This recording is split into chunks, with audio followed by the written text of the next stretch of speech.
बिस्मिल्लाहिर्रहमानिर्रहीम। दोस्तों, मैं हूं अब्दुल गनी, मैं हूं एक बायोलॉजी कोच। यहाँ पर हम बायोलॉजी से रिलेटेड मुख्तलिफ लेक्चर जो है लोड करते हैं। लोड करने का मकसद सिर्फ एक मकसद है कि पाकिस्तान का हर बच्चा पढ़ा लिखा हो और हम अपने हिस्से की जितनी एफर्ट कर सकते हैं वो हम कर रहे हैं। एक ही फोर्स है जो हमें उकसाती है कि हम यहाँ पर वीडियो लोड करें, वो है आप लोगों की मोहब्बत। आप लोगों की मोहब्बत का पता इस तरह से चलता है कि जो आप वीडियो को लाइक करते हैं और जो कमेंट करते हैं उससे अंदाज़ा होता है कि आपको इस वीडियो का फ़ायदा हो रहा है या नहीं हो रहा। आज जो टॉपिक हम लेकर आए हैं वो है classification, aims and principle. Classification, इसका एम क्या है, मकसद क्या है, प्रिंसिपल्स इसके क्या हैं, किन असूलों के तहत क्लासिफिकेशन की जाती है। सबसे पहले हम देखते हैं कि इसका एम क्या है। इसका एक ही एम है कि स्टडी को आसान बनाया जाए। अब एक एस्टीमेट है कि इस कायनात के अंदर 1.5 मिलियन इकसाम के जानवर मौजूद हैं, 15 लाख इकसाम जानवरों की मौजूद हैं और 0.5 मिलियन इकसाम के पौधे मौजूद हैं, तकरीबन 5 लाख इकसाम पौधों की मौजूद हैं। तो टोटल ये 20 लाख इकसाम हो गई। तो क्या किसी के लिए ये मुमकिन है कि इन 20 लाख इकसाम के पौधों और जानवरों को पढ़ सके अलग-अलग? तो आसानी के लिए जानदारों की ग्रुपिंग की गई है, उनकी सिमिलैरिटीज देखते हुए, उनकी डिफरेंसेस देखते हुए कि मुख्तलिफ जानदारों के दरमियान क्या एक जैसी खसूसियात हैं और उन दोनों के जानदारों के दरमियान जो मुख्तलिफ खसूसियात पाई जाती हैं, सिमिलैरिटीज और डिफरेंसेस को देखते हुए उनकी क्लासिफिकेशन की गई है और उनकी एवोल्यूशनरी हिस्ट्री देखते हुए इन बुनियादों पर क्लासिफिकेशन की जाती है ताकि उनको पढ़ना आसान हो। ये है जी इसका aim, to make study easy we classify organisms into groups and sub groups. हम जानदारों को ग्रुप्स और सब ग्रुप्स में डिवाइड करते हैं ताकि हम उन्हें आसानी से पढ़ सकें। ये था जी इसका एम।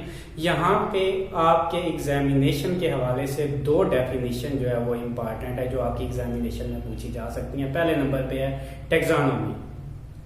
टेक्सोनोमी क्या है? Taxonomy deals with the classification of organisms into groups and sub groups. Taxonomy वो ब्रांच है जिसमें हम जानदारों को ग्रुप्स में और सब ग्रुप्स में इकट्ठा करते हैं। The classification of organisms into groups and sub groups is known as taxonomy. दूसरी जो डेफिनेशन इंपॉर्टेंट है वो है systematics. Systematics deals with the evolutionary history of an organism. Systematics में हम किसी भी जानदार की एवोल्यूशनरी हिस्ट्री देखते हैं। साइंस जो है वो एवोल्यूशन पर जो है यकीन रखती है कि दुनिया में जितनी भी इकसाम के जानदार हैं ये एवोल्यूशन से जनरेट हुए हैं। मतलब है कि जानदारों में वक्त के साथ साथ तब्दीली आती गई जिससे कोई नई स्पीशीज बनी, इसको कहते हैं एवोल्यूशन। तो याद रखने की बात, आपने सिर्फ डेफिनेशन याद रखनी है। Systematics deal with the evolutionary history of an organism. तो इसी तरह इसके नीचे 2 ही पर्पस बताए हुए हैं क्लासिफिकेशन के। जैसे हमने 2 डेफिनेशन बताई टेक्सोनोमी, इसी तरह पहला उसका पर्पस भी लिखा हुआ है। टेक्सोनोमी में पहला हमने बताया कि classification of organism on the basis of similarity and differences. तो पहला इसका पर्पस भी क्लासिफिकेशन का ये है, making group of organism on the basis of similarities and differences. ये इसका पहला पर्पस है। दूसरा हमने बताया सिस्टमैटिक्स की डेफिनेशन बताई, तो दूसरा क्लासिफिकेशन का भी यही जो है एम था कि हम किसी भी जानदार की एवोल्यूशनरी हिस्ट्री जो है वो जान सके। तो 2 यहाँ पे एम्स हैं क्लासिफिकेशन के, group of organisms on the basis of similarities and differences, और दूसरा to know the evolutionary history of an organism.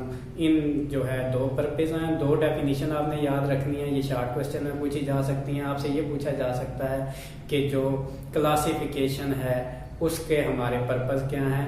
To organise group, to organise organisms into groups and subgroups on the basis of similarities and differences, and number 2 we may be able to know the evolutionary history of an organism। ये सारा था जी।